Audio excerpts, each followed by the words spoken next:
La clasificación de religiones es uno de los temas en los cuales muy claramente se ve la orientación de cada profesor, porque las clasificaciones son complejísimas, porque detrás de ellas hay en alguna medida algún planteamiento, ya lo llamemos etnocéntrico, ya lo llamemos religiocéntrico, ya digamos que atañe a los gustos de cada cual y muchas veces los gustos de cada cual están moldeados por los momentos en los cuales trabaja. Clasificaciones hay un número enorme de ellas. Y lo mismo que decían que, bueno, que el mapa no es el territorio y el nombre no es lo que representa, pues la clasificación tampoco, o quizá aún menos que el propio nombre.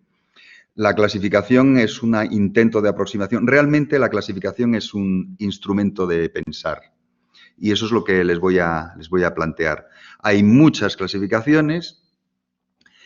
Una muy común a nivel general es esa que discrimina grandes religiones. Las grandes religiones, y ese grandes, pues, deja fuera a ciertos elementos, deja dentro a otros elementos. Grandes religiones, si lo mirásemos desde la India, pues quizá incluyese la religión de los Sikhs o Sijes. La religión de los Sikhs, que tiene 20 millones de seguidores, quizá un poco más, luego lo veremos, o a lo largo de las clases lo veremos.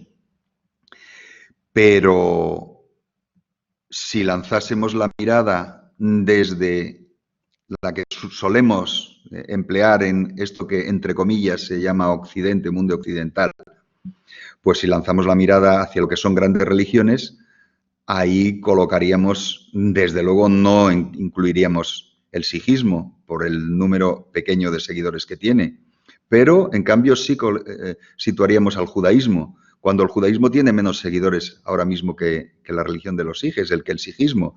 Entonces, ese juego de grandes religiones que obligaría a hablar de pequeñas religiones, pues es un verdadero quebradero de cabeza y es profundamente geocéntrico.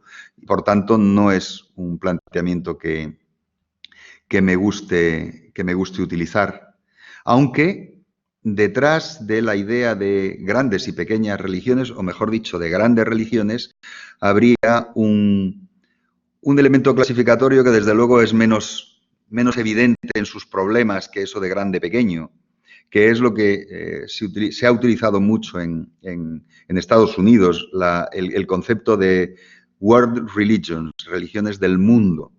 Ese world religions lo que hace es centrar la mirada en los grandes números, las grandes religiones, y generalmente detrás está la idea del presente, grandes religiones del presente, las religiones que ahora importan en ese modelo utilitarista que invade muchas veces algunos modelos universitarios. Es un concepto que ha tenido enormes críticas, pues por ejemplo, de Tomoko Matsusawa, que es una de las muy interesantes pensadoras sobre la religión desde la mirada, digamos, de la teoría y de la metodología, por si les interesa echar un vistazo a eso, a ese apósito que les acabo de hacer en relación con las grandes, que sería también las religiones del mundo, ese concepto, ¿no? Más dentro de nosotros, bueno, volviendo a esto, ¿cuáles serían las pequeñas? Pues evidentemente las pequeñas serían lo que podríamos llamar religiones étnicas, que en unas formas más antiguas se llamaba, más antiguas y en claro desuso se llamaban religiones primitivas, las religiones primitivas frente a... Y entonces jugábamos con el primitivismo y hasta qué punto tener poca gente, la pequeña escala es un elemento de primitivismo, es un elemento de pequeñez y es un elemento de posibilidad de no incluir en una clasificación. Entonces, ya ven, los problemas solamente con este concepto, que es un concepto que nos ronda alrededor. Otro de los que nos ronda profundísimamente es el de religiones del libro. Religiones del libro. ¿Qué libro? El libro. Ya esta es aún más religiocéntrica que la anterior, pero es muy difícil apartarse de ella, porque generalmente estudiamos religiones desde los contextos del mundo, entre comillas, occidental, o que piensa con Europa como punto de partida, que incluye, pues evidentemente, Estados Unidos, evidentemente tantos otros lugares, Australia, tantos otros lugares, ¿no? Pero, ¿qué sentido tiene Religiones del Libro? Desde uno de los ámbitos de estudio de las religiones con más cantidad de personas dedicadas a ello, que es Japón. Pues desde luego, poco. Para un japonés que le hablen de religiones del libro, o lo ve como una clasificación directamente importada, o lo podría pensar en el contexto del budismo, de los grupos que le dan mayor importancia a un libro que a otro, y estoy pensando principalmente en el Sutra del Loto, y los grupos que centran sus puntos de vista en el Sutra del Loto, por ejemplo, todo el budismo llamado Nichiren y sus derivaciones. Entonces, claro, no sé si se dan cuenta que estamos planteando de qué libro. Pues el libro es el nuestro libro. Y nuestro libro, entre comillas, pues sería el mundo de la Biblia y sus aledaños. Por tanto, ¿qué serían las religiones del libro? Pues las religiones, si quieren llamarlas también así, religiones que parten del tronco abrahámico, religiones que derivan de este personaje con tantos visos de resultar imaginario, ese constructo biográfico que es Abraham. Entonces, religiones del libro, ¿cuáles son? Judaísmo, cristianismo e islam. Entendido el Corán como un desarrollo, digamos, un apéndice del anterior, común en mayor medida, por partes evidentemente a unos y otros, judíos con la Tanaj, cristianos con la Tanaj más el llamado Nuevo Testamento, y musulmanes con el Corán, pero con tantísimas referencias que tiene a lo anterior, a las figuras anteriores, a Isa, a Jesús, a Musa, a Moisés y a todo ese mundo. Entonces, volvemos otra vez a encontrarnos en una clasificación tremendamente religiocéntrica y etnocéntrica. Y aquí, después de esta pequeña presentación, la diferenciación entre religiones orientales y occidentales. Religiones orientales y occidentales. ¿Qué son las religiones orientales? Pues otra vez estamos ante un constructo con grandes visos de resultar, pues, por una parte imaginario y por otra parte una componenda. El taoísmo, evidentemente, se entiende como una religión oriental. El judaísmo se entiende como una religión oriental, indudablemente es una religión de Asia, surge en Asia. Aunque la diáspora lo lleve por todas partes, pero surge en Asia. El Islam surge en el contexto de ese mundo que llaman Middle East, en los modelos clasificatorios geoestratégicos actuales, Middle East, que es Asia evidentemente también. ¿Es una religión asiática? Normalmente no la tenemos por religión asiática. Entonces ahí jugamos con esos problemas. ¿Y el budismo? El budismo es la que mayor choque desde el punto de vista clasificatorio produce, porque evidentemente es una religión de Asia, es una religión oriental, oriental en su origen, pero le pasa algo parecido a lo que le pasa al cristianismo. En origen, en la zona de Canaán, Palestina o Israel, donde surge, pero donde se desarrolla es en otros lugares. El budismo surge en la zona del norte de la India, tiene un florecimiento extraordinario en esa zona, pero a partir de cierto momento, a partir del siglo XI, siglo XII, desde luego el siglo XIII, ya desaparece de esa zona. ¿Y en qué se convierte? Pues en una religión panasiática. Entonces, bien, pues todavía sería una religión, entre comillas, de esto que estamos hablando, de oriental. Siguiente paso, ¿qué es del budismo en el siglo mediados finales del siglo XX y en nuestro siglo? Pues directamente una religión global. Ya no es una religión oriental, es una religión que está por todas partes, es una religión global, lo mismo que el cristianismo es una religión global. Entonces, otra vez resulta un poco problemático y por eso quería partir de esta primera mirada y de esta primera reflexión. Problemático el mismo nombre que estamos utilizando, pero ¿tenemos otro? Pues difícil tenemos otro. Pero sí podemos emplear otras clasificaciones, que es justamente lo que les voy a proponer ahora. Organizar la materia que vamos a trabajar, que en este caso son todas estas religiones de ese mundo asiático que empieza en Irán y termina en Japón, en ese mundo, enorme mundo asiático, al cual le falta una parte que es ese Middle East, ténganlo en cuenta. Le falta esa parte que nos permite cercenar el Islam de lo que vamos a trabajar ahora y dejarlo para otro contexto en esta clasificación de lo oriental y el resto, ¿no? Pues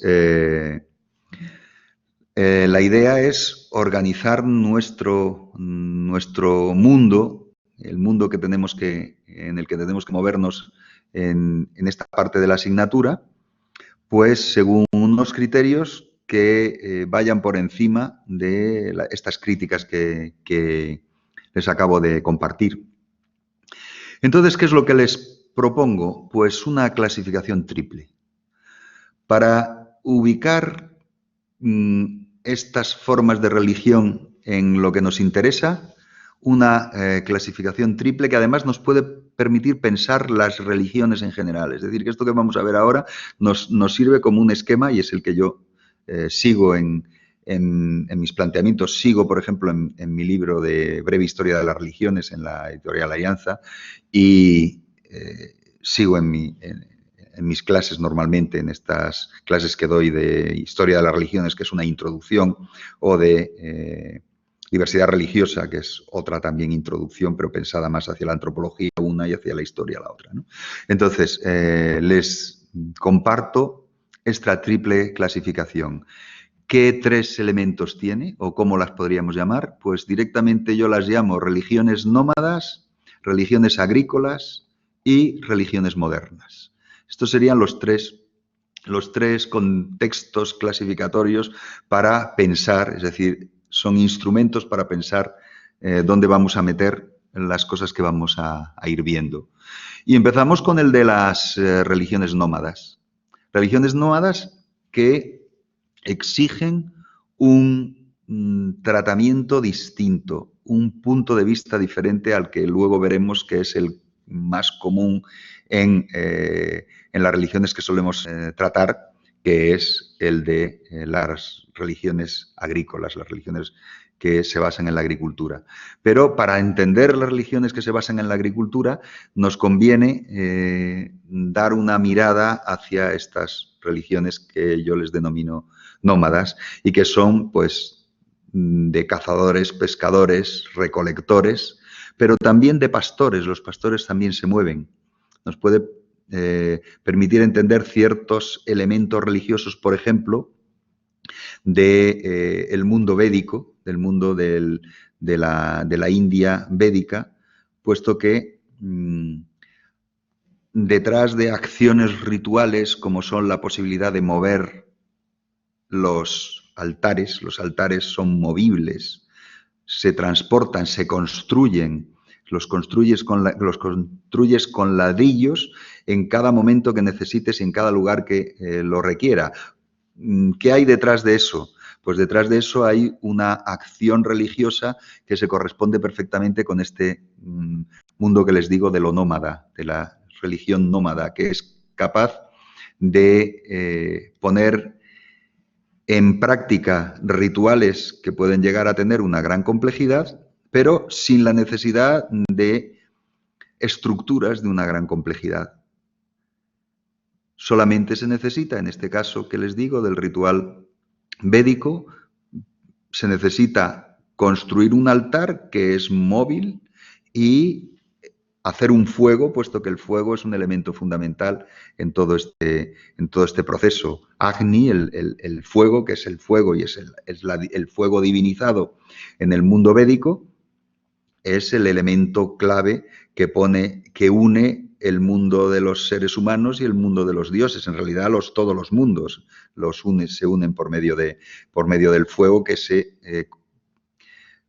se invoca, aunque lo enciendas, que se invoca en esos altares que pueden ser móviles. ¿Por qué? Pues porque probablemente corresponden a modelos de religiones basadas en el pastoreo y basadas en la movilidad. Por tanto, ya ven, no solo son depredadores, no solo son sociedades de depredadores, sino que también podemos encontrar sociedades de pastores. ¿Qué nos encontramos? Pues que la depredación requiere una adaptación ecológica cuidadosa. ¿Qué es lo que nos ocurre con estas religiones nómadas? Pues que tienen una enorme complejidad. Su estudio tiene una enorme complejidad por la escala. La escala de estas sociedades son miles y miles y miles, y si lanzamos la mirada hacia el pasado, hacia el presente, tenemos un universo de enormes cantidades de documentos en lenguas muy diversas, en contextos muy distintos. Les aconsejo que echen una mirada a un instrumento que en antropología es muy utilizado, que es, por sus siglas, HRAF, Human Relations Area Files, se llama. Si pinchan en Internet pueden llegar con HRAF a ese mundo. Y en ese mundo que encuentran una enorme cantidad de documentación sobre un número enorme de grupos, no solo nómadas, no solo cazadores, pescadores, recolectores, pastores, también de pueblos de agricultores y mucha información muy diversa. Pero con una pequeña mirada por encima se dan cuenta de los miles y miles y miles de ejemplos que tienen ustedes y, claro, evidentemente de la complejidad de hacer síntesis. De hecho, desde que se dejó de utilizar para hablar de ellos, para hablar de este mundo, se dejó de utilizar la palabra primitivo, no se trató a escribir una síntesis sobre religiones, de lo que antes se llamaba religiones primitivas. No se ha vuelto a escribir. No se ha vuelto a escribir porque es extremadamente complejo. El concepto de religiones primitivas era un concepto muy colonial, muy del pensamiento colonial. En las religiones primitivas se incluían desde la prehistoria hasta el presente, pero se marcaba muy claramente el que no eran pueblos civilizados. Y ahí se incluía pues, un elemento más de etnocentrismo en el análisis, que cuando lo quieres pasar de él, ¿no? Pues resulta extremadamente complicado dar el salto a una palabra operativa que tenga en cuenta todo esto. Entonces, más que palabras operativas, cada vez lo que tenemos son más elementos remezclados, instrumentos como este que les he citado de HRAF, para hacernos una idea, pero esa idea no es la que construye síntesis. Les vuelvo otra vez a la clasificación tal y como se la planteo. Nómadas, es decir, una religiones que no están atados a un territorio. La relación con la tierra no es de apropiación en la misma medida que en las religiones sedentarias. Las religiones sedentarias han escogido un territorio en el cual situar sus religiones, situar sus elementos rituales, situar sus puntos de referencia religiosos. En cambio, en este caso no es así. Y por tanto, la relación con la tierra como tal, la apropiación simbólica de la tierra es muy diferente. No está anclada la religión en una zona específica, sino que caracteriza a un grupo en movimiento. Puede haber retornos a lugares determinados, altos lugares en los cuales estiman que lo sobrenatural se manifiesta de una manera más fuerte. Pues, por ejemplo, un tema que a mí me ha interesado siempre, las aguas termales. En estas sociedades, cuando hay surgientes de aguas termales, esos lugares se canalizan de una manera especial en el imaginario, se vuelve, se retorna y se les da una apertura de hipersacralidad, se les piensa como más sagrados que a lo mejor otros lugares. Ténganlo en cuenta, que retornos a ciertos lugares y ciertos lugares se estiman de una sacralidad más notable. Si no fuera por esto, ya les diría, la cueva, sería tan difícil pensar por qué sedentarios, nómadas, como son las sociedades de la prehistoria, son sociedades nómadas, cómo hay retorno a ciertos hábitats determinados también, y el valor sagrado de esos hábitats determinados y de esos lugares en los cuales se pinta siglo tras siglo, tras siglo, tras siglo, manos tras manos, durante milenios, de nuevo. ¿Por qué? Pues porque se les da un valor determinado, ¿no? Entonces, resumiendo, el nomadismo, ¿a qué lleva? Pues a lo que antes les decía, una necesidad de adaptación al medio muy certera, podríamos decir. ¿Y por medio de qué se hace esa adaptación? ¿Cómo se construye? Pues a nosotros nos interesa muy particularmente que se construye también por medio de rituales, por medio de ritos de adaptación al medio, que son muy comunes en numerosos grupos. ¿Qué tipo de rito de adaptación? Pues encontramos unos cuantos. Por ejemplo, la ritualización o el control por medio del ritual de la presión antrópica. ¿Por medio de qué? Por medio del control del volumen del grupo. ¿Por medio de qué? Por medio de la acción de depredación, que están unidas. Un grupo pequeño depreda menos que un grupo más grande. Entonces, si controlas al grupo, controlas la depredación. Entonces, se juega por medio de una serie de elementos que son una ritualización tanto de la reproducción como de la caza y la recolección. Una ritualización de ambos, sobre todo de la ritualización de la caza es la que mejor conocemos. Ritualización de la reproducción por medio de los controles perinatales, por medio de la ritualización de la eutanasia, que la hay en muchísimas de estas sociedades. De todas formas, ya les digo que esta especie de control o de adaptación de las sociedades que estamos viendo al medio, si fuese tan estricto como pudiera uno pensar en este modelo que les estoy transmitiendo, no habría movimientos poblacionales. Y una de las características de las sociedades humanas es justamente la enorme importancia de los movimientos poblacionales y el que de unas zonas termine expandiéndose las sociedades humanas por unos territorios, realmente por la totalidad del mundo, desde las zonas más desérticas a las zonas más heladas, esos otros desiertos, de los desiertos de arena a los desiertos de hielo. Entonces, pensemos que se han producido una serie de ritos de adaptación, pero hemos de contar con que también hay, es decir, no es un mundo absolutamente cerrado esos ritos de adaptación que impiden la transformación, que impiden el cambio. Eso hay que quitarse de la cabeza, porque en última instancia es una rémora de una forma de entender las cosas que es, en cierto modo, pensamiento colonial. Y es que lo primitivo, estaba unido el pensamiento colonial con la idea de lo primitivo no tiene cambio.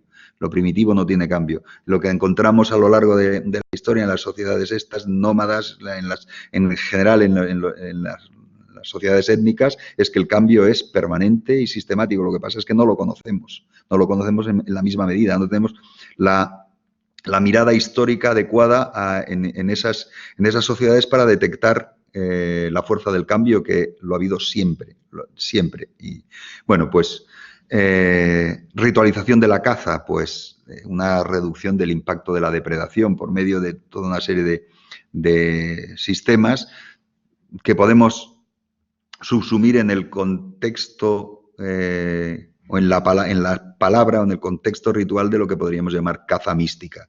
Y hay muchas sociedades de estas que desarrollan ese tipo de caza, la caza mística, que es una caza que requiere, que no se hace por las buenas, sino que requiere toda una serie de preparaciones que pueden llegar a ser extremadamente complejas. Les voy a dar algunos ejemplos, tan extremadamente complejas como que tengan que, antes de cazar, por medio de una serie de acciones que podríamos llamar de índole religiosa, soñar dónde se va a producir ese lugar de caza y actuar sobre ese mundo interconectado entre la realidad y el sueño para producir la caza.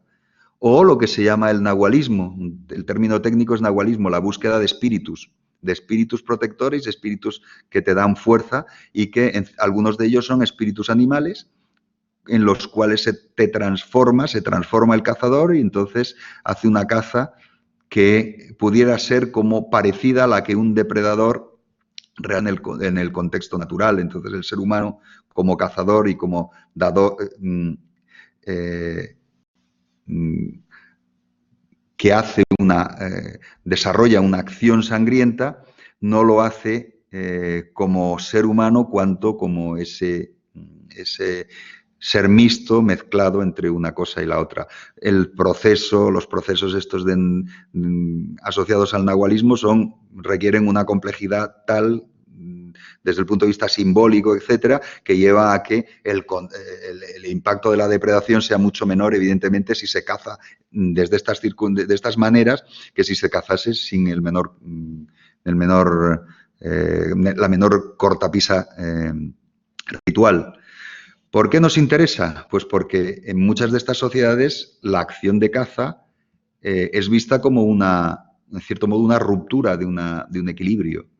Y esto lo veremos en tantas otras sociedades, en que a lo mejor no es la caza, sino el sacrificio de los animales lo que tiene una serie de prevenciones, y en muchas sociedades no se hace más que en contextos de carácter religioso o ritual. No se come carne, no se mata al animal para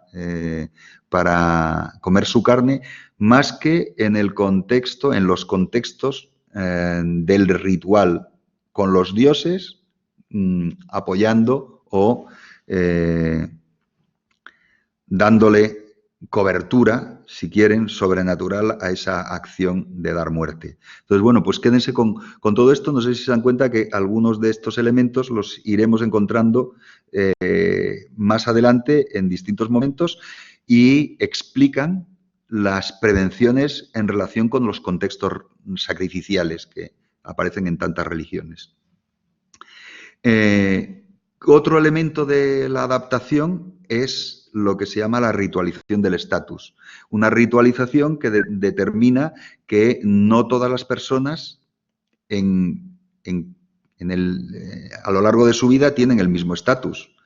La posición de cada miembro en el contexto del grupo deriva de haber cumplido una serie de ritos de paso. Y ahí es donde resulta tan interesante este concepto, que fíjense que tiene más de 100 años, desarrollado por Arnold van Gennep, y que funciona realmente muy bien con los 4 ritos principales de paso: el rito del nacimiento, los ritos iniciáticos, ritos de iniciación, ritos matrimoniales y ritos funerarios.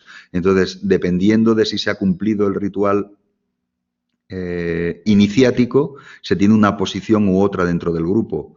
Esto determina pues, que algunos analistas han llamado a estas sociedades sociedades de clases de edad, porque depende de el cumplimiento del ritual iniciático que suele hacerse en el contexto de la adolescencia, el que estés en una situación dentro de la sociedad, en una posición o en otra.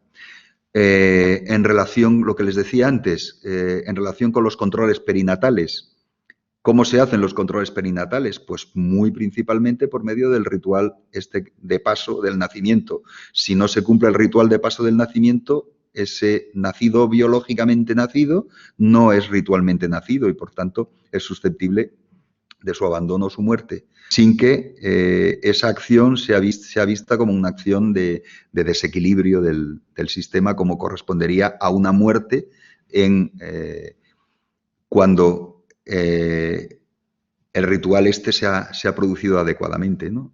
Entonces, bueno, pues dense cuenta este mecanismo de ordenación, ¿no? en lo que podríamos llamar clases de edad, y que es cómo se construye estas sociedades, ¿no? Y luego otro elemento muy importante de estas sociedades que a nosotros nos va a resultar, lo vamos a encontrar reflejado en mucho de lo que vamos a ver ahora, y en mucho de lo que vamos a ver en ciertos elementos de las religiones que vamos a tratar, es que una característica que la desarrolló de un modo sistemático Eliade es que, aunque el término religiones extáticas no es como tal el que utilizó Eliade, ¿no? Nos encontramos con que son religiones extáticas, es decir, son religiones que basan su relación con lo sobrenatural en el mecanismo del trance. Las explicaciones son explicaciones basadas en el trance.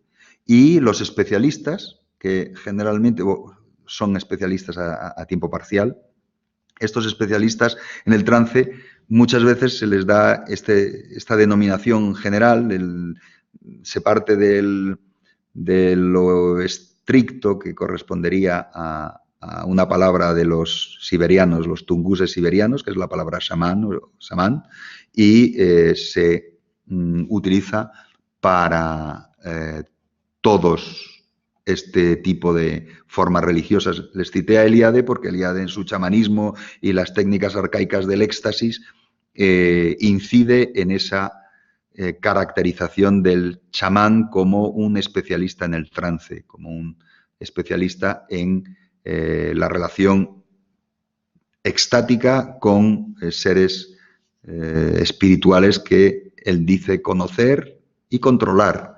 Y por tanto, por medio de eso, controla las enfermedades o controla el tiempo, controla toda una serie de cosas que son entendidos como este tipo de seres que él es capaz de ver y de controlar cuando otros no son capaces de verlo porque no tienen esa capacidad extática. Entonces, bueno, lo que tenemos, religiones extáticas.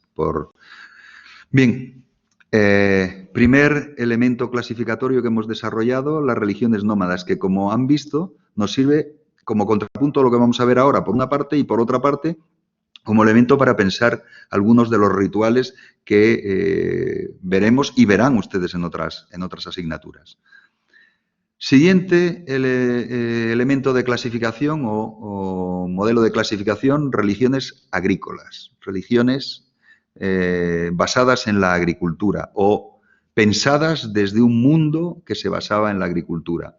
Este es uno de los grandes cambios, los cambios significativos, la transformación de productores de las culturas humanas frente a lo que eran antes depredadores. Se dice que es la gran revolución, aunque ya somos conscientes de que, luego lo veremos, hay otra gran revolución que es la que transforma la base económica y que lleva a lo que luego veremos que son las religiones modernas, la gran transformación que es la producción industrial.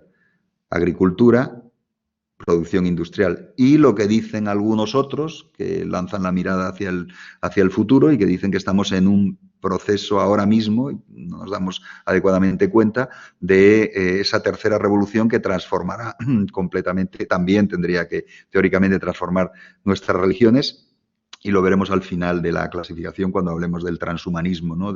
Esa nueva promesa, digamos, que determinaría una transformación también dentro de las religiones de primer orden. Bueno, estamos con la agricultura. ¿Qué ocurre? Pues que con la agricultura se produce un cambio de los modelos imaginarios de pensar el mundo, ¿no? Una sensibilidad diferente hacia la tierra, hacia lo natural, una posibilidad de manipular lo natural, de modificar los ecosistemas. Añadido a un gran cambio en la geografía mental, que es la sedentarización. La sedentarización es decir que los grupos humanos se posicionan en territorios determinados y al posicionarse en esos territorios lo que hacen es hacer una gradación de la geografía. Una zona más sagrada, generalmente donde ellos viven, una zona más peligrosa, más fuera de la protección de los seres, los que sean, seres sobrenaturales que pueden ser los ancestros divinizados, los antepasados, digamos, o pueden ser los dioses que protegen y que identifican a los grupos, ¿no? ¿Qué se va produciendo? Pues lo mismo que antes hablábamos de la caza mística, ahora lo que encontramos es una mística del territorio. El territorio se mistifica, un territorio, y se desacraliza, se puede llegar a desacralizar todo lo que hay fuera de, y entonces se hace un juego de nosotros ellos, de propio ajeno, y que se enraiza en la propia tierra, ¿no? Y de ahí deriva la posibilidad de la hipersacralidad. Es decir, que ciertos lugares tengan un valor sagrado superior. Nos lleva, en última instancia, a los lugares de peregrinación, algunos de los cuales nos dará tiempo a ver más adelante, puesto que están en el contexto de, por ejemplo, el hinduismo o, por ejemplo, el jainismo o, por ejemplo, el budismo, los grandes lugares de peregrinación. Cuando estimas que un lugar tiene una sacralidad máxima, Benarés, por ejemplo, Varanasi, Benarés, para el pensamiento de la India, o se ven como ombligos del mundo. Esto lo podemos encontrar en algunos Cuzco, por ejemplo, que quiere decir ombligo en quechua, el ombligo del mundo. Los centros de hipersacralidad. Saliendo de ahí, evidentemente la Meca y tantos otros lugares, Roma, Santiago, etcétera, etcétera. Los lugares de hipersacralidad. Lugares de hipersacralidad. Porque puede haber una hipersacralidad que se construya, pero lo veremos un poco más adelante, pero también deriva y nos es importante, ¿no? Porque una de las religiones que vamos a trabajar es el confucianismo. El confucianismo, hay una hipersacralidad en el confucianismo, pero la hipersacralidad no se ubica en un centro geográfico, sino en un centro simbólico, que es el emperador. Allá donde esté el emperador está el lugar hipersagrado. Entonces, si cambia el emperador de ubicación, la hipersacralidad cambia de ubicación. Entonces, ese es un elemento más, pero como ahora lo vamos a detallar un poco, porque vamos a dar un paso más en el sistema clasificatorio para ubicar las religiones que vamos a trabajar en distintos contextos clasificatorios, pues lo desarrollamos un poco más adelante, pero tiene que ver con la diferencia entre lo que yo denomino religiones imperiales, que son las que se basan en estos poderes de grandes reyes, que son los que edifican al grupo, no tanto la tierra cuanto el soberano. Si el soberano gobernase sobre el mundo entero sería hipersagrado, aunque la máxima hipersacralidad estaría en donde el soberano pisa. En cambio, en otros contextos, la hipersacralidad está determinada por un territorio específico, que es el territorio de tal o cual grupo, tal o cual contexto, tal o cual relato sobrenatural, legendario, que dice que el dios o los dioses allí se manifestaron de una manera especial. Entonces, bueno, pues ya ven, gradación de la geografía sagrada que tiene directamente que ver con la sedentarización en primer lugar. Pero la sedentarización determina también algo nuevo, que es la posibilidad de atesorar. Si no estás en movimiento, puedes atesorar. Si estás en movimiento, puedes atesorar muchísimo menos. Aunque incluso los grupos de pastores atesoran hasta un cierto punto. La mayor tesorización o tesaurización por parte de los grupos de pastores es en el propio ganado. Pero entre los grupos sedentarios cabe la posibilidad de atesorar en mayor medida más cosas. Y el atesorar permite también tener más recursos. Y ese mayor número de recursos permite un mayor crecimiento demográfico que lleva a que normalmente una zona de cazadores-recolectores necesita 1 y una zona de agricultores necesita 0,1, es decir, 10 veces o incluso menos territorio para mantener a una población semejante, ¿no? Evidentemente, crecimiento demográfico determina complejización social y la complejización social determina algo que es interesante porque proviene probablemente de antes, proviene de un modelo que ya se ha pensado con los ritos de paso, cumplimiento o no del rito de paso y la construcción de clases de edad dentro de estas sociedades que les he planteado que son nómadas, pero los ritos de paso aparecen también en tantas otras sociedades que podríamos denominar étnicas en general y que son basadas en la agricultura también. ¿Qué ocurre con esta diferenciación de estatus? La diferenciación de estatus determina que, por ejemplo, se adscriba el estatus y no se adquiera. Se adscriba el estatus, por ejemplo, de los jefes a sus hijos, por encima de que hayan cumplido incluso del ritual iniciático, con lo cual se empiezan a desvirtuar esos rituales que construían profundamente la posición de cada uno en el grupo, en el modelo este que estamos viendo previo. Con la diferenciación de estatus puede llegarse hasta un punto en el que el estatus sea tal, y eso nos interesa muy notablemente a nosotros, que los gobernantes dejen de ser humanos, dejen de ser vistos como humanos y sean vistos como seres sobrenaturales, como dioses, unos dioses un poco particulares porque son dioses que mueren, pero son dioses. El emperador de Japón es un dios que muere. El emperador de China es un dios mucho más interesante. El emperador de China era el auténtico ser humano. Lo que había habido ahí es una deshumanización de sus súbditos. Se convierte en el auténtico y verdadero ser humano, en una tríada que incluye la tierra, el ser humano y el cielo. Entonces es el verdadero. Los demás son menos que seres humanos. Son menos que seres humanos frente a la perfecta humanidad del emperador. Entonces hay ese juego, no sé si se dan cuenta de la diferenciación de estatus que lleva a que se adscriba el estatus a ciertas familias determinadas, que son las familias que gobiernan y que controlan el poder.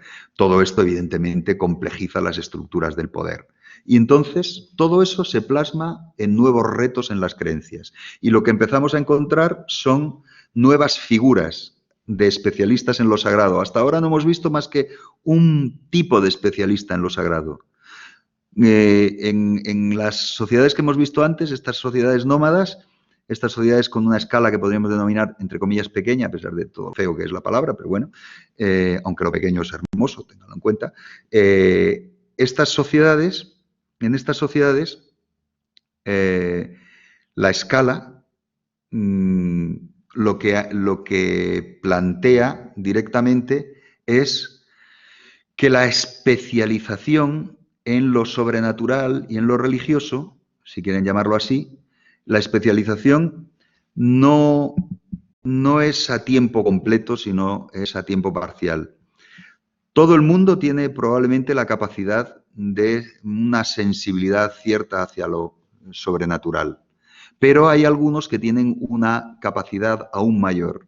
Y esa capacidad aún mayor es lo que antes hemos usado esa palabra quizá abusivamente, la hemos sacado del vocabulario tungus y se la hemos aplicado a tantas culturas, como hizo Mircea Eliade y como hicieron tantos otros siguiendo su camino o al paralelo de su camino, el chamán o samán, tiene una sensibilidad particular, una capacidad especial y eso le hace especialista. En algunos casos esa capacidad especial que le hace especialista proviene de que ha cumplido otra iniciación. O sea que su posición está perfectamente inserta en el modelo que hemos visto antes de ritos de paso y particularmente de ritos iniciáticos que cumplirlos o no cumplirlos determina una posición específica dentro de un contexto social determinado. Entonces, ¿qué es lo que nos encontramos? Con que los chamanes, o como quieran llamar a estos especialistas en el trance, acceden por medio de una nueva, una distinta, una diferente, una específica iniciación en ese mundo del control de los espíritus o la lucha contra los espíritus, que puede ser la lucha contra una enfermedad que es vista como una enfermedad electiva por parte de los espíritus, etcétera, y funciona así. Entonces tenemos, antes de este mundo de la agricultura, tenemos, digamos que la gente en general, que tiene una mayor o menor capacidad hacia lo sobrenatural y que en algunas culturas muchos tienen una capacidad extraordinaria respecto de lo sobrenatural, muy particularmente en las culturas en que utilizan sustancias psicodélicas en relación con la religión y que les llevan a compartir unas experiencias, digamos, entre comillas, fuera de lo común a muchos miembros del grupo. Y luego tienen los especialistas con unas capacidades muy desarrolladas, que son, o imaginariamente muy desarrolladas, que son estos que denominamos chamanes. Pero aquí empieza a abrirse un nuevo espacio a estos especialistas en lo religioso. Los abren estos nuevos espacios, los abren estos nuevos retos que plantea la agricultura. La agricultura requiere de la previsión, requiere prever. La previsión que tiene que ver con la siembra, con el control de la simiente. El control de la simiente requiere alguien que tenga la suficiente fuerza, si quieren llamarla moral, el suficiente consenso social como para que sus decisiones, o mejor dicho, las decisiones colectivas que esas personas son quienes son sus garantes, se cumplan. El sembrar es clave en esta nueva sociedad agrícola y la simiente hay una ritualización de la simiente que es un control de la misma, ¿no? Una ritualización de la simiente sobre todo para conseguir que en los años malos, las sociedades agrícolas tienen años malos, las sociedades de cazadores-recolectores tienen temporadas malas y se ven en los huesos, se ven marcas de estrés en temporadas, ciertos meses al año que hay menos caza y hay menos comida y hay un estrés estacional. En cambio, en las sociedades agrícolas lo que nos encontramos es ese mismo estrés, pero lo encontramos en ciertos años. Ciertos años son peores y a veces son tan malos que la sociedad tiene que escoger entre que comer o sembrar. Y evidentemente hay una necesidad de que la simiente esté blindada frente a esos malos momentos. Es decir, que tengan que escoger entre que mueran sus hijos o que tengan cosecha al año siguiente, porque hayan podido sembrar. Es decir, que hayan guardado la simiente y no la hayan consumido, a pesar de que haya estos malos momentos. Entonces, ¿cómo se hace eso? Por medio de la sacralización de la simiente. ¿Cómo se hace? Pues tantos rituales de primicias que hay, que los primeros frutos, que suelen ser los más fuertes, se dan a los dioses, regalan o en última instancia se estima que son la parte de los dioses, la parte de los dioses. De ahí viene todo un mundo de formas de pensar que se basa en la religión, pero que luego termina convirtiéndose en economía. Para los mundos estos de la India que nos interesan, pues estoy ahora mismo pensando en la raíz esta indoeuropea cred, de la que proviene creer, de la que proviene crédito y de la que proviene crédito como acción económica, que es la parte que corresponde a los dioses de lo que se produce y que determina el peso extraordinario que tiene la economía en este nuevo mundo que se está planteando en torno a la agricultura. El control de excedentes. El control de excedentes que se blindan por medio de su sacralización. Por tanto, la previsión es atesorar y, por tanto, empiezan a surgir ciertos espacios nuevos de lo hipersagrado, lo que podríamos llamar templos. Y esos espacios son templos graneros o templos almacenes. Y quienes los gestionan y los controlan son lo que podríamos llamar sacerdotes, si quieren utilizar ese término, sacerdotes ecónomos. Una nueva categoría. Teníamos estos chamanes y ahora nos encontramos con estos ecónomos que controlan la simiente y controlan el que la agricultura pueda fluir de año en año, es decir, que en cierto modo controlan el que se pueda prever lo que va a ocurrir en el futuro. Estamos jugando con algo que es un elemento de lo sobrenatural y una acción que algunos de estos especialistas empezarán a adjudicarse, la acción sobre lo que va a pasar después, lo que va a pasar en el futuro. En mayor medida, que es claro, evidentemente es una acción sobre el tiempo, sobre el concepto tiempo que cambia. Hay otros especialistas que también surgirán en este momento, que tiene que ver con la agricultura, que son justamente los que intentan desentrañar, conocer esos ritmos que construyen el tiempo. Los ritmos que son vistos como ritmos sobrenaturales o ritmos divinos, los ritmos principalmente del sol, los ritmos solares. Los ritmos solares que son fundamentales para la agricultura, así como los lunares son fundamentales para la fertilidad de los animales y, por tanto, la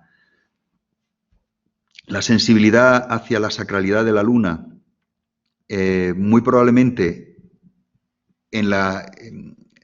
tiene una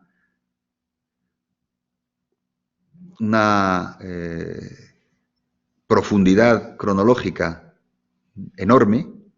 La sensibilidad hacia lo solar y lo sagrado de lo solar tiene más que ver con esto que estamos viendo ahora de la agricultura. Más que ver porque la luna tiene un ritmo evidente, fácil de ver. Las fases de la luna son evidentes. Incluso las fases de la luna convertidas en idea de meses, ¿no? Idea de fertilidad, idea de menstruaciones, idea de control sobre las ovulaciones de los animales y, por tanto, la posibilidad de que los rebaños crezcan y también los seres humanos crezcan por ese mismo procedimiento. Ese asunto que tiene que ver con la luna, ese ritmo tan evidente de la luna, tan fácil de entender de la luna, no es tan evidente en el caso del sol. El caso del sol es que tiene dos ritmos, uno evidentísimo, tan evidente como el de la luna, que es el del día, pero otro mucho más sutil y fundamental en este mundo y que lleva a que muchos de los que vamos a ver, por ejemplo, el emperador de China, que controlaba el calendario y decía cuándo empezaba el año y cuándo se se desarrollaban las grandes fases y las grandes ceremonias que tenían que ver con las fases del año, pues ese control, digamos, sobre el tiempo que se ahonda el control que hemos visto antes, que tiene que ver con el futuro de las simientes y, por tanto, con el propio futuro de la sociedad, gracias a las simientes que puedan ser sembradas. Ese juego de la previsión que es, en cierto modo, cercano al concepto de la adivinación, adivinar lo que va a ser el futuro por medio de prever que se pongan los elementos fundamentales para que ese futuro vaya por el camino que tiene que ir. Pues esa acción de conocer los tiempos, de prever lo que va a ocurrir en el futuro, tiene mucho que ver con conocer adecuadamente ese segundo ritmo del Sol, que es el ritmo que está marcado por los solsticios y los equinoccios, y que permite saber en qué momento del año estás.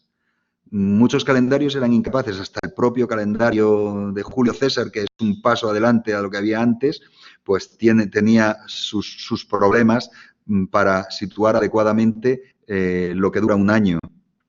No digamos el de antes, que pensaban que estaban en un mes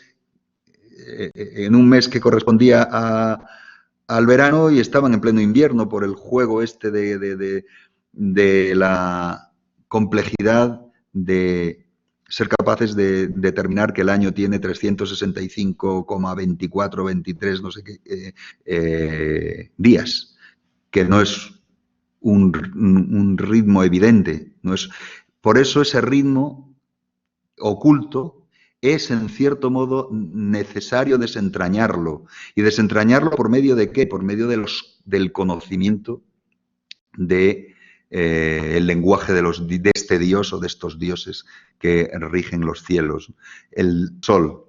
¿Y qué es lo que nos encontramos? Que evidentemente es fundamental para sembrar en el momento adecuado y no meter la pata y sembrar 15 o 20 días después o 15 o 20 días antes y que se pierda una parte de las cosechas. Es decir, casi tan importante como tener simiente es sembrarla en el momento adecuado. Es fundamental saber cuáles son los solsticios, cuáles son los equinoccios, en qué momento del año estás.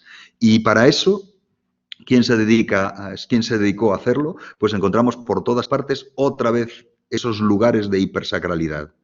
Esos lugares que son observatorios, templos observatorios de los ritmos, empezando por el Sol, el más necesario para todo este asunto, pero también empieza a hacerse más complejo en el mundo maya, etcétera. Empieza a ser más complejo, incluyes a Venus, incluyes a otros planetas, incluyes otros elementos, pero claramente es un punto fundamental discriminar solsticios y equinoccios. Y en esos solsticios y en esos equinoccios se sitúan generalmente las grandes fiestas, los grandes momentos. Y conocerlo es clave de qué, pues de la acción de unos nuevos sacerdotes que encontramos, los terceros que vemos después del chamán y después del ecónomo, que son, si quieren llamarlo, astrónomos, pero en última instancia mirar el cielo es sabiduría, es decir, son esos sacerdotes que serían sabios, y encontramos otro nuevo lugar de hipersacralidad, que son los templos observatorios. Y eso lo encontramos en múltiples sociedades, y los sacerdotes conectados con esa necesidad de conocer el tiempo. Y detrás de conocer el tiempo, controlar el tiempo que va a pasar, o mejor dicho, lo que va a pasar por medio de saber esos ritmos, y la capacidad de adivinar, y todo ese juego de adivinación que será tan importante en muchos contextos religiosos. Por ejemplo, en el mundo de la India, con la astrología es un elemento fundamental, es decir, el conocer la posición de los astros en relación con las personas, pues por ejemplo para las bodas y para toda una serie de otras acciones. Le digo bodas porque rito de paso del matrimonio, es decir, todavía sacralizado por medio de este tipo de asuntos, o la toma de decisiones, cuando un elemento fundamental en la toma de decisiones, como era, por ejemplo, en el Tíbet tradicional, el Dalai Lama no tomaba las grandes decisiones si previamente no había consultado pues a toda una serie de adivinos. Algunos de ellos utilizaban técnicas de este tipo que podríamos llamar astrológicas, pero otros eran adivinos que entraban en trance para la acción de adivinación. Por ejemplo, el oráculo en el budismo tibetano, el oráculo de Nechung, era un extático, entraba en éxtasis y emitía su oráculo. No sé si se dan cuenta como en religiones como es esta, en el budismo vajrayana, en el budismo tibetano, nos encontramos con que perdura ciertas formas de ese especialista en lo religioso que proviene de la época en la que el éxtasis era el elemento clave en la conexión con los dioses, pero no sé si se han dado cuenta que con la agricultura han aparecido otras formas de conexión con los dioses, pues la conexión por medio de las primicias, por medio de los productos que consigue, esos productos consiguen que la voluntad de los dioses cambie imaginariamente, por supuesto, hacia los seres humanos, o estos otros sabios que, por medio de este conocimiento que es imposible construir en un trance, es imposible construir en un trance, y sí se construye con generación tras generación de observación de las posiciones del Sol, etcétera, y de construir observatorios, templos adecuadamente orientados a lo que les interesase en el momento específico, que generalmente es discriminar los horizontes de solsticiales, claramente, y bueno, secundariamente los equinocciales, solsticios y equinoccios, el día más largo, el día más corto y los días de equilibrio entre noche y día. Otro elemento más, la mediación, la necesidad de especialistas en lo sagrado que actúen como mediadores grupales, que organicen y dirigen los rituales y justifiquen en general el sistema. Serían estos sacerdotes mediadores que en última instancia también los vamos a ir viendo que son sacerdotes gobernantes, son sacerdotes asociados directamente al poder. Los ecónomos también están asociados al poder, puesto que el poder, el palacio suele ser un almacén templo también. Pero aquí lo que nos encontramos ya más claramente es esa acción relacionada directamente con la justificación del propio sistema. Y aquí hay caminos diferentes, por si les interesa, pueden ustedes pinchar ahí, porque no tenemos tiempo para desarrollarlo adecuadamente, pero hay modelos que tienden hacia la horizontalidad y modelos que tienden hacia la verticalidad. Los modelos que tienden hacia la verticalidad lo que tienden es hacia crear pirámides con los miembros que están en la punta de la pirámide, en el vértice de la pirámide, cada vez más poderosos, tan poderosos como que en cierto momento llegan a salir del estatus de lo humano, que es un poco lo que veíamos antes. Y en cambio, otras sociedades tienden a la horizontalidad, tienden a, por medio de rituales, que son rituales de redistribución, rituales de comensalidad, etcétera, lo que hacen es equilibrar lo social. Esos rituales, ¿cómo actúan? Pues son los dioses a los que se agradece, por ejemplo, un gran banquete. Muchas de estas sociedades, un momento cumbre de la acción religiosa es el comer, el compartir una comida, el compartir una ceremonia que previamente ha requerido, para que la comida sea adecuada que se haya sacrificado. Conecten con lo anterior que hemos estado viendo, el sacrificio como elemento de acción religiosa. Entonces, ¿qué ocurre con los modelos horizontales? Que cuando se hace este tipo de rituales, por ejemplo, mensalidad, que son quizá los más evidentes, son los dioses a los que se agradece, pero el aporte puede ser un aporte desigual, es decir, que puede que aporten más unos que otros, aporten más los ricos, aporten más los más favorecidos. ¿A quién se agradece? A los dioses. Los más favorecidos son menos favorecidos desde el momento en que han tenido que una parte de lo que tenían compartirlo. Y eso tiende a la horizontalidad. En cambio, un banquete de este tipo que en vez de agradecerse a los dioses, se agradece a quien hace el banquete, que cada vez está más cerca en su estatus de un ser divino, pues lo que nos encontramos es que piramidaliza la sociedad. ¿Qué es lo que nos encontramos en estas sociedades basadas en la agricultura? Pues que puede haber restos de lo extático, pero las explicaciones que se basan en el trance son cada vez menos importantes. Se desvirtúan los especialistas de este tipo chamánico que hemos visto. Quedan en algunos resquicios, como este que les he dicho del oráculo de Nechung, o como otros elementos en que lo extático se permite sobrevivir en este mundo en el que los verdaderos especialistas en lo religioso son de otro tipo, como hemos visto. Esa triple formulación que es el ecónomo, el sabio y el poderoso, el sacerdote gobernante. Las religiones... Bueno, el siguiente, luego volvemos a la división entre imperiales, nacionales y universales, que serán fundamentales para ubicar ahí muchas religiones. Por ejemplo, les plantearé que el confucianismo entraría dentro de la clasificación de religiones imperiales, que el Shinto, el sintoísmo, entraría dentro de lo que la clasificación de religiones nacionales, y que, por ejemplo, el budismo o incluso hasta el hinduismo, y ya hablaremos si el hinduismo es una religión nacional o es una religión universal, el concepto de religiones universales.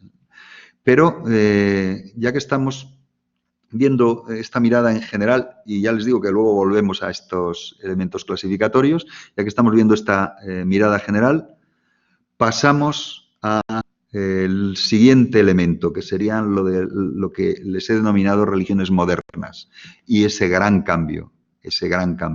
La modernidad es el reto fundamental. Pero claro, como vamos a ver cosas de la modernidad influyendo en las religiones, por ejemplo, en el budismo, la globalización del budismo tiene mucho que ver con la acción transformativa que ha tenido la modernidad o las modernidades.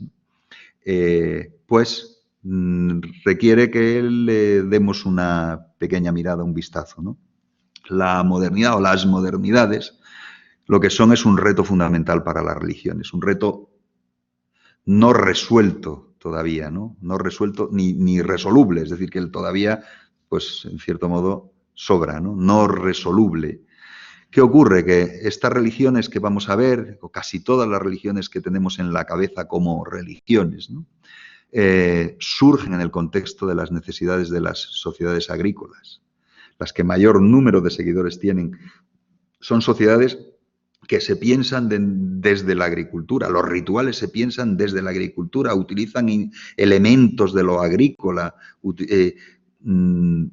dan razón de ser incluso a lo sagrado en el contexto de un mundo pensado para la agricultura. De ahí que sea tan difícil pensar la máquina desde muchas de las religiones, muchos de los discursos religiosos piensan mal la máquina. La producción industrial, frente a lo que hemos visto hasta ahora, ya no necesita otro tipo de astrónomos, pero no estos que determinan los ciclos para la siembra. Necesita a los astrónomos que miren al cielo y den una explicación sobre el mundo. Esos astrónomos sí son todavía fundamentales, ese tipo de sabiduría, pero ya no son sacerdotes, porque ya los modelos de pensar el mundo, las cosmovisiones, no las ofrecen las religiones en este mundo de lo moderno, sino la ciencia. Entonces se convierte en una caracterización de la acción científica el mirar a los cielos y ver lo que hay, porque mirar a los cielos puede permitir entender cuántos años tiene el universo, o qué hace el universo, si se expande, en fin, a qué velocidad, etcétera, ¿no? Entonces, un reto fundamental. Las religiones explicaban, daban modelos de explicación del mundo. Y estas del libro que antes hablábamos, a pesar de que lo poco que a mí me gusta el término, pero estas del libro vivían de un relato, que es el relato que aparece en Génesis, en las primeras partes del Génesis, y que es común a judíos, cristianos y musulmanes. Un relato en que hay unas figuras que son Adán, Eva, etcétera, etcétera, todo ese mundo. Ese relato, evidentemente, se viene completamente abajo con esta nueva cosmovisión que produce la ciencia y que tiene sus especialistas, pero ya no son sacerdotes, como decía antes, ¿no? No necesita, el mundo industrial no necesita los ritmos naturales, no necesita realmente los calendarios. De hecho, los calendarios son una rémora. Todavía miramos nuestro calendario y nos damos cuenta hasta qué punto es una rémora de un pasado más que remoto, en que nos encontramos con meses. Por ejemplo, en el calendario estándar, entre paréntesis, occidental, una serie de meses, uno se llama julio, otro se llama agosto, uno proviene de un dios llamado Julio César divinizado a su muerte y otro proviene de otro dios llamado Augusto divinizado a su muerte, y que además los dos tienen 31 días, meses divididos en unos con más y otros con menos, unos con 30, otros con 28, 29, unos con 31, y estos dos juntos, los dos, uno detrás de otro, con 31 días, porque no podía ser menos uno que el otro, y si julio tenía 31, agosto tenía que tener 31, y había que quitárselo a otro mes para ponérselo ahí, porque había un nuevo dios en el estrellato del mundo romano que todavía lo llevamos a cuestas a nosotros, y que además es un mes que para nosotros, los que vivimos donde vivimos, pues es muy grato, puesto que es nuestro mes de vacaciones. Es decir, que agradecemos al emperador Augusto que haya sido divinizado en ese contexto, pero ¿tiene sentido en un mundo de máquinas? Ninguno. No necesita los ritmos naturales, no necesita el ritmo de la semana, pero cualquiera pone otro ritmo. El ritmo de la semana, 7, que deriva de las lunaciones, de los cuartos de luna, que pinta, hasta nos resulta complicado de gestionar, pues, y la sacralización del espacio. El espacio ahora se sacraliza en relación a las leyes del mercado o a fantasmagorías como puede ser los espacios protegidos por UNESCO que tienen que ver con el patrimonio histórico, cultural, etcétera, etcétera. Funciona con una especie de cosificación que tiene que ver con la monetarización de todo este mundo, ¿no? Otra idea completamente distinta del espacio, de los ritmos naturales, la transformación del fiel en productor y consumidor, y la fantasmagoría del humano-máquina como horizonte, esa fantasmagoría de los comienzos de la Ilustración, de la Métrie, por ejemplo, el humano-máquina. ¿Qué es el humano-máquina?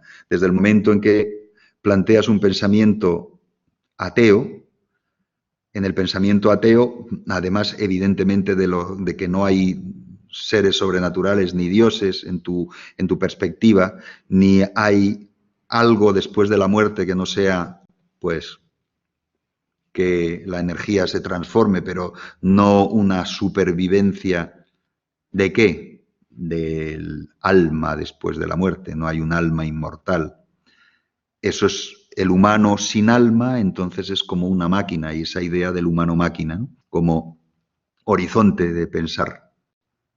El humano convertido en un ser productor, en una especie de, en fin, como Stakhanov, ¿no? En el pensamiento soviético, un superhombre como máquina productora, ¿no? Ese es el nuevo marco de la modernidad. Digamos que el marco teórico, ¿no? Con la ciencia como modelo de explicación del mundo, como cosmovisión, ¿no? Creando un corpus de conocimientos aceptados que explican lo que antes explicaban los relatos religiosos. La geología, la prehistoria, la astrofísica permiten pensar la cosmogonía, la antropogonía, en fin, todo este mundo de relatos de lo que dio lugar al mundo y a la historia, redefiniendo todo esto, ¿no? Pero claro, en la modernidad, estas religiones modernas, estas promesas de la ciencia tienen unos límites y esos límites pues tienen que ver con los que podríamos denominar intersticios de la modernidad, que otros han denominado así, intersticios de la modernidad, estas pequeñas grietas por las que las certezas fuertísimas de la ciencia se van disolviendo, ¿no? Uno de esos tiene que ver con la crisis del modelo ideológico industrial, por la quiebra de la premisa del crecimiento exponencial productivo. ¿Por qué razones? Por razones medioambientales, ¿no? Pero también los problemas de contradicciones internas de tipo ideológico, que tienen que ver directamente con que pensar por medio de la ciencia es muy complejo, mucho más difícil que pensar por medio de un relato religioso. Pensar el origen, la cosmogonía, la puedes pensar por medio de un relato religioso, como los que tenían, pues, por ejemplo, en el Shinto, con cómo surge el universo y cómo se va desarrollando, lo que en su momento lo veremos, se va desarrollando desde el caos y empiezan a surgir toda una serie de seres y a partir de ahí tal, y luego llegan, en fin, la tripartición entre la diosa del sol, la Materasu, Susanoo, etcétera, y entonces a partir de ahí baja lo divino al propio Japón y se plasma en la persona de Dinigi, y a su vez de ahí su nieto se convierte en el primer Mikado, el primer emperador, y el que tenemos ahora mismo recién entronizado, el número 125. Entonces estos relatos que plantean una línea de este modo frente a la volatilidad de los relatos de la ciencia en relación con este asunto, que no sabemos ya si hay Big Bang, si hay tanto crecimiento cuanto crecimiento, puesto que la ciencia es compleja por una parte, necesita conocimientos matemáticos complejísimos para entender ciertas cosas, y por otra parte volátil. Las explicaciones científicas son volátiles. Puede cambiar un paradigma y pueden cambiar todas esas explicaciones de un momento a otro. Frente a eso, la fortaleza de las explicaciones religiosas, la fortaleza de esos relatos, que además tienen una belleza extraordinaria. Algunos de estos relatos los están ustedes leyendo, los relatos del Génesis tienen una extraordinaria belleza y fascinación, ¿no? Entonces, no nos quedemos, no podemos dejar de ser sensibles a ese mundo, ¿no? A ese mundo de la belleza que hay detrás de esos imaginarios extraordinarios que producen las religiones. Y no les digo algunos de los preciosísimos relatos que hay en el mundo de la India con estas cosmogonías y cómo surgen los seres humanos y cómo surge Manu, etcétera. En fin, todo este mundo tan, realmente, podemos decir así, bonito, ¿no?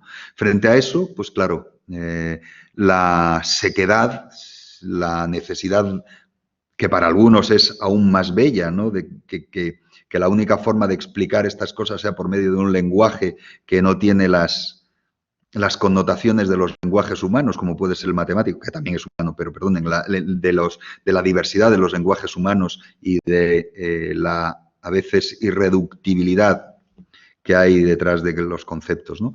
Bueno, pues, pero en estos intersticios de la modernidad, pues están también asuntos de difícil explicación, como podría ser la caducidad y la muerte. El humano máquina es extremadamente frágil, vive demasiado poco tiempo, tiene una vida demasiado limitada. ¿Cómo pensar la caducidad como pensar la fragilidad, la vejez, etcétera, ¿no? O ese otro universo que se abre, que es como un mundo que parece que no tiene límites, ¿no? El mundo de la mente. Esos contextos en los cuales las religiones han tenido han brillado enormemente, tanto o más que en la poesía de sus relatos, esas narraciones maravillosas que hemos visto, ¿no? En la meditación, por ejemplo, que tiene un impacto tan fuerte en nuestro mundo, alrededor nuestro, ¿no?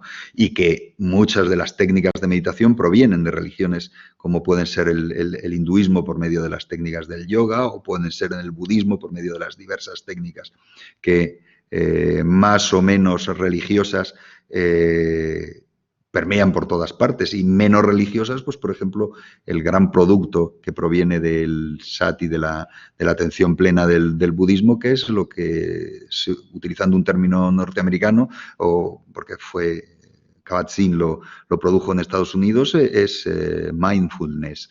Entonces, bueno, pues todo este mundo de la meditación, la autorrealización, del sentido con mayúsculas, ¿no? que ofrecería, y que los contextos religiosos, o si quieren llamarlos espirituales, religiosos, etcétera, producen y chocan con una ciencia que cada vez se equipara más a tecnología y que, por tanto, hace que se desprestigie una parte de las capacidades que tiene la propia ciencia, por medio de la ciencia cognitiva o las ciencias del cerebro, para acercarse a este mundo, ¿no? Entonces, bueno, pues otro de estos intersticios, ¿no? Y también, pues claro, los límites indeterminados, la perdurabilidad o destrucción necesaria del universo, las investigaciones sobre lo infinitamente pequeño, infinitamente grande, todo esto que lleva pues a que esa fortaleza de la modernidad no sea finalmente tan evidente y tan fuerte. No es tan evidente o tan fuerte, salvo que se vaya a producir un nuevo modelo, que sería ya un transmoderno, como quieran llamarle, un postindustrial, transmoderno, etcétera. La fortaleza de la modernidad sería producir al humano máquina, al humano que no muere o que vive 1000 años, que es la gran promesa que ahora mismo cada vez tiene un mayor peso y que produce esto que denominamos transhumanismo, y que tiene más que ver con, a lo mejor, otro contexto que serían no ya las religiones modernas, sino casi las religiones del futuro, ¿no? Sería otro mundo casi, pero y que es una promesa, también es un constructo imaginario que podemos analizar perfectamente desde nuestra disciplina esta del estudio de las religiones, porque se parece a otras promesas imaginarias, por ejemplo, la de los inmortales taoístas, de los 100 taoístas, que eran capaces de producir, por medio de diferentes técnicas, la inmortalidad del cuerpo. El cuerpo era inmortal. Y finalmente, el transhumanismo, ¿qué haría? Pues algo parecido a convertir a los seres humanos en estos inmortales parecidos a los taoístas, ¿no? A los 100 taoístas, ¿no? Solo que por medio de remiendos del cuerpo. Claro, ¿sería inmortalidad? No realmente, sería una longevidad eterna, porque siempre cabrían accidentes. Es decir, que esta promesa hipermoderna, si quieren llamarlo así, esta promesa del transhumanismo, sí que se parecería a el fascinante relato que tiene que ver con la caída de Adán y Eva, ¿no? Y que exista un árbol que es el árbol de la vida, que si se come de él, lo mismo que al comer del conocimiento del bien y del mal se ha pasado una barrera, si se comiese del árbol de la vida se sería como un ser divino, se sería como un ser inmortal, el ser humano sería como Dios lo dice así directamente el relato bíblico, como habrán podido leer. Entonces, el contexto este que estamos viendo no sería el de una inmortalidad, sino una longevidad eterna en que, bueno, pues estaríamos en una sociedad del riesgo, de la pesadilla, de salir de casa, no fuese a que un accidente acabase con nosotros, ¿no? Y sería un mundo, en cierto modo, bastante angustioso, pero es un mundo en el cual la religión tomaría una nueva carta de naturaleza, o al modo que plantean algunos, desaparecería. Algunos de estos lo plantean, Beiro y algunos más dicen, en el mundo de pensadores del transhumanismo, en el mundo del transhumanismo la religión tendría sentido, porque los seres humanos serían como dioses, el Homo Deus este de Harari. Los seres humanos serían como dioses. Por tanto, la religión se superaría como tal. Pero luego, claro, hay otras formas de entender el transhumanismo en que sería como una religión, el propio transhumanismo. Bien, hemos visto estos tres momentos trufados, además, interconectados, han podido ver, con elementos y pensamientos relacionados con las religiones que tenemos que analizar y que tenemos que ir viendo.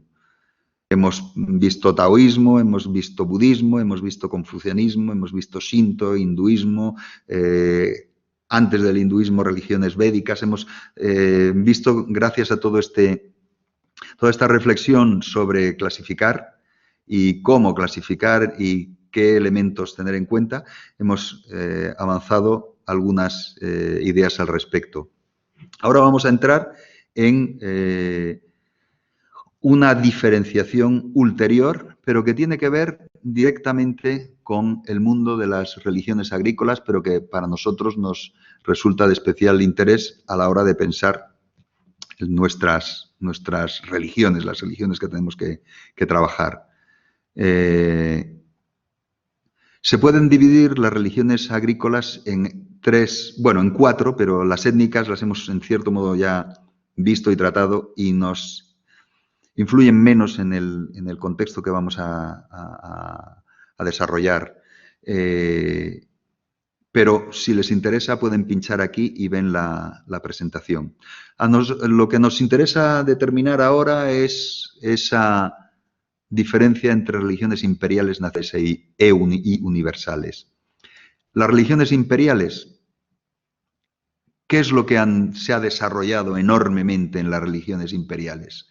La elitización y la desigualdad, hasta un límite insospechado, impensable desde una época anterior, que se pudiera pasar de sociedades de estatus adquirido a una sociedad de estatus adscrito tal que ciertas personas son vistas como seres absolutamente sobrenaturales.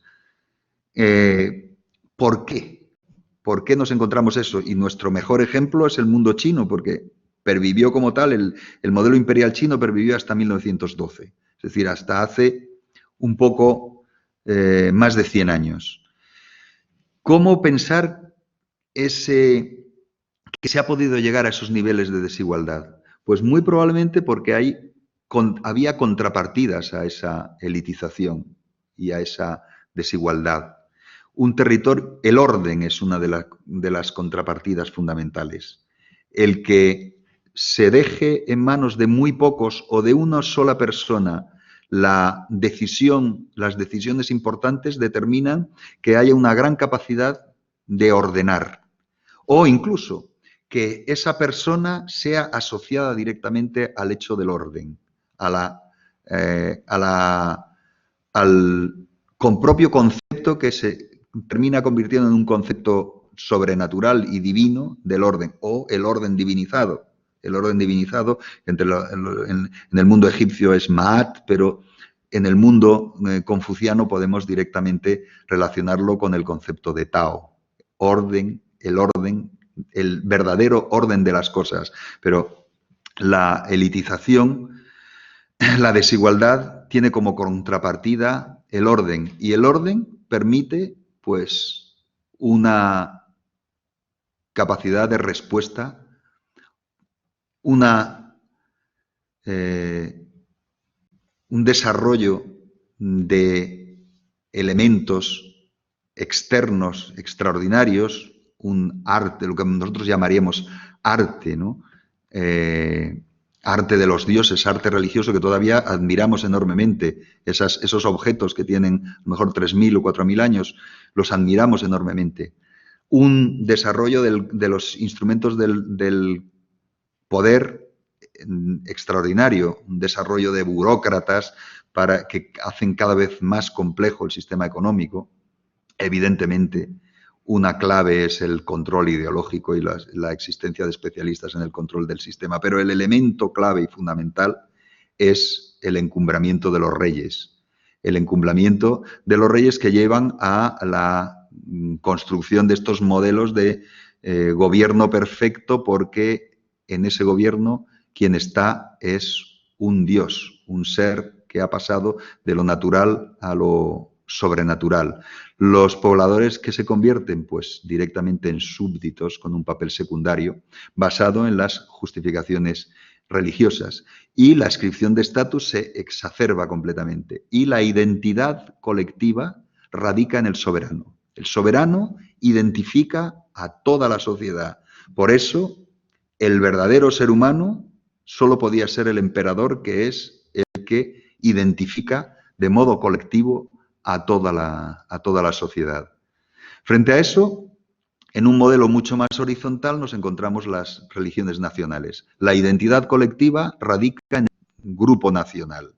Los dioses sirven solo para el grupo nacional. Así como en el caso de las religiones imperiales, los dioses, el propio emperador y los dioses que él acepte, porque tenía las capacidades de aceptar dioses, ya lo veremos en el caso chino, el propio emperador es capaz de abarcar en sus alas divinas a la totalidad incluso de la humanidad, o a la totalidad de esa humanidad que gracias a él se convierte en un colectivo humano, ¿no?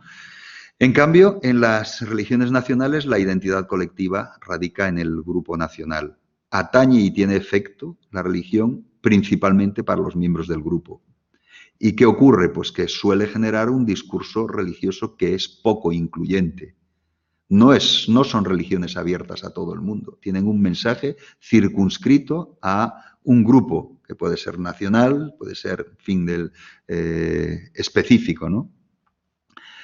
¿Qué lleva a que su número sea menor? Porque directamente se relacionan con un ámbito determinado, que, como hemos visto, puede ser un ámbito nacional. El ámbito nacional del Japón, la religión Shinto. Otra de las religiones nacionales que perviven y que tienen un peso, por lo menos simbólico, muy fuerte, es el judaísmo. Y nos quedan las universales, que nos permite, el concepto de religiones universales nos permite pensar también, en cierto modo, las nacionales.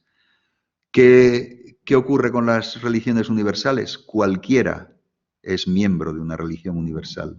De hecho, la identidad que construyen las religiones universales es una identidad que, en cierto modo, hace hermanos a quienes comparten esa religión. Identifica y construye unos lazos muy fuertes, que son lazos de hermandad. Por tanto, los lazos de hermandad son lazos muy pacíficos, podríamos verlo así. Respecto a las religiones imperiales, los miembros que están bajo el paraguas de una religión imperial son hermanos, ¿no? Son, como mucho, hijos de un mismo padre o de un único padre. Son súbditos. En este caso, encontramos esas relaciones de hermandad. Son susceptibles de englobar a una multiplicidad de cultores. Una multiplicidad de personas pueden sentirse identificadas con el mensaje religioso. Son, evidentemente, religiones cuyos números son enormes. Aquí ven algunas, ¿no? El cristianismo, la más numerosa desde el siglo XVI, ahora mismo 2.200, quizá 2.300 millones. El Islam, la más numerosa desde el siglo XII al XV, en torno a 1.600 millones. El hinduismo, 1.200 millones. ¿Es una religión nacional o es una religión universal? Cualquiera puede ser hinduista, salvo que juguemos con el hinduismo político, del cual hablaremos, y entonces se plantea casi como una especie de nacional hinduismo, lo que podría derivar. Pero si no, y aquí les estoy avanzando mi punto de vista al respecto, es una religión universal. El budismo, cualquiera puede ser budista, cualquiera, lo mismo que cualquiera puede ser musulmán, es muy fácil además, frente a la enorme dificultad de hacerse judío. La enjudaización es un proceso complicadísimo, en cambio, en estos casos, nada, no es muy sencillo entrar a formar parte. El taoísmo, ¿cuántos? Pues muchos millones, depende de cómo hagamos las estadísticas y lo veremos. Entonces, nos encontramos con estos, resumiendo, estos elementos clasificatorios que nos permiten colocar a unas y a otras religiones en unos lugares u otros. Y, por ejemplo, pensar las que tienen mayor número de seguidores en el mundo, curiosamente, no tan curiosamente, evidentemente, tiene una lógica aplastante en el contexto de religiones universales.